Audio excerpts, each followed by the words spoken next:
Assalamualaikum warahmatullahi wabarakatuh. Perkenalkan saya Vicky Albarubis dengan NPM 21082601138. Di sini saya akan mempresentasikan hasil mind mapping saya dari tugas blok psikiatri. Di sini saya akan membahas topik tentang neurotic disorder 1 atau gangguan neurotik yang pertama. Nah, jadi gangguan neurotik pertama ini dia itu suatu penyebab stresornya itu ataupun objeknya itu diketahui. Nah, di sini ada empat penyakit yang saya bahas. Yang pertama itu tentang agoraphobiya, di mana agoraphobiya ini suatu gangguan kecemasan yang biasa terjadi di tempat umum atau di ruang keramaian sehingga menimbulkan rasa panik. Kemudian ada peristiwa traumatik dan juga sekurang-kurangnya terjadi dengan 6 bulan. Kemudian nanti ini akan mengganggu fungsi sosial dan fungsi pekerjaannya. Nah, untuk kriteria diagnosisnya ini, dia itu ada berdasarkan PPDGJ 3 dan juga DSM-5. Karena kalau berdasarkan PPDGJ 3 ini, dia ini suatu gejala psikologis, kemudian nanti ada ansietas yang timbul, biasanya itu setidaknya dua dari situasi, dari beberapa situasi harus ada dua gitu, misalnya pada situasi banyaknya orang atau tempat keramaian, tempat umum, berpergian keluar rumah dan berpergian sendiri, dan menghindari situasi fobik harus atau sudah merupakan gejala yang menonjol. Kemudian sedangkan menurut DSM-5 ini dia itu nanti sama seperti tadi pada 5 situasi, misalnya pada transportasi umum, ruangan tertutup, ruangan terbuka, kemudian pada mengantri di tempat keramaian dan juga berada di rumah sendirian, luar rumah sendirian. Kemudian nanti dia juga individunya akan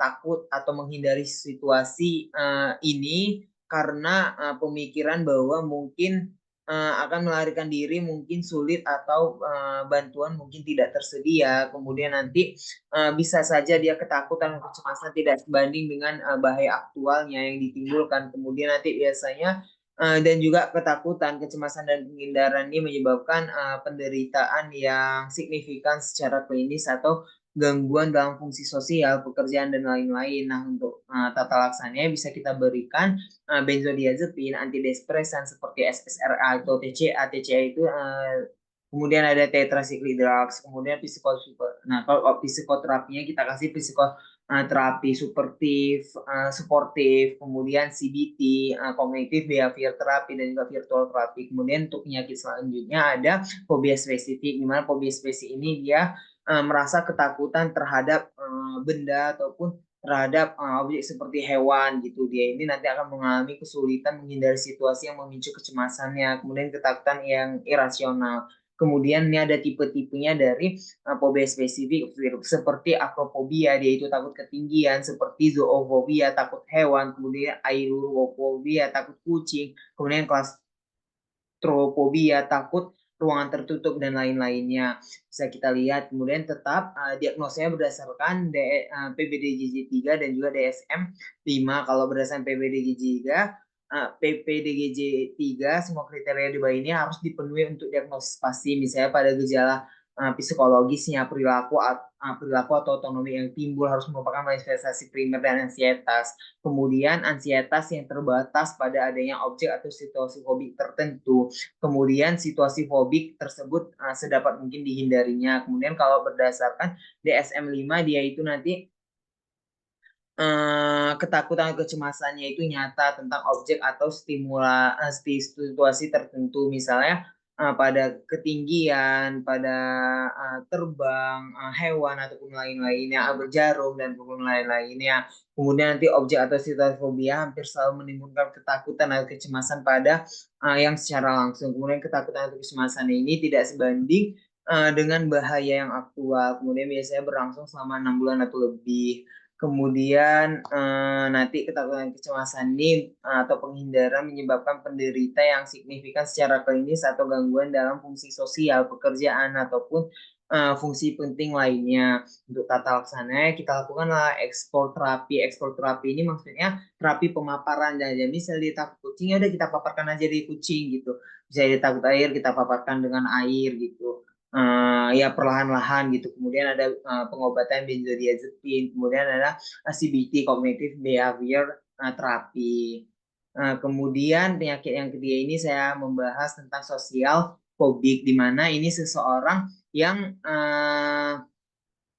fobia terhadap sosial lingkungan. Ini hampir tumpang tindih dengan agrofobia tadi juga. Cuman ini dia lebih ke sosial, lebih ke masyarakatnya. Dia takut mempermalukan diri mereka sendiri dalam situasi sosial. Jadi dia istilahnya dia takut tampil di depan gitu.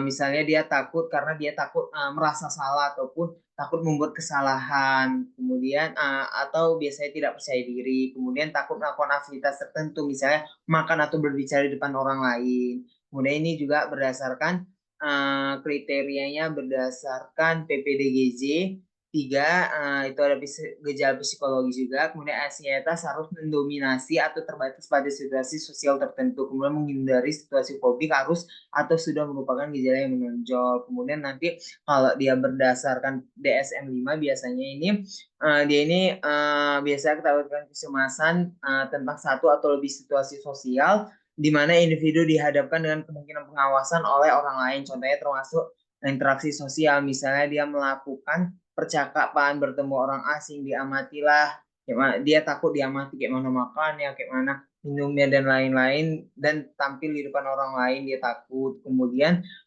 takut bahwa dia akan bertindak dengan cara menunjukkan gejala kecemasan yang dievaluasi secara negatifnya. Kemudian nanti situasi sosial dihindari ataupun dihadapi juga dengan ketakutannya.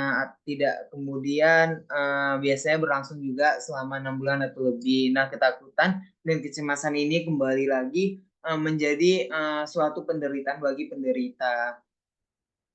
Untuk tata laksananya kita bisa memberikan SSRI utamanya itu lini pertamanya, kemudian benzodiazepin, kemudian venlafaxine, busipiron, dan juga CBT tetap kognitif behavior terapi. Kemudian untuk penyakit terakhir ini ada OCD. OCD ini adalah obsessive compulsive disorder, di mana ini suatu gejala yang beragam, gejala ditandai dengan beberapa gejala yang beragam. Nah, biasanya pikiran yang mengganggu, ritual, preokupasi, dan kompulsi, dan menyebabkan stres. Nah, etiologinya biasanya ini biologi itu neurotransmitter, kemudian perilaku dia yang biasa-biasa, kemudian psikososial dia. Nah, ini misalnya perilaku ini kayak perilaku sehari-hari dia, misalnya emang selalu rapi ataupun apa. Nah, biasanya ini OCD ini bisa kita ketahui bahwa OCD itu kan berasal dari kata obsesif dan kompulsif. Nah, di mana obsesi ini suatu pikiran, perasaan ataupun gagasan ataupun sensasi yang berulang-ulang dan mengganggu.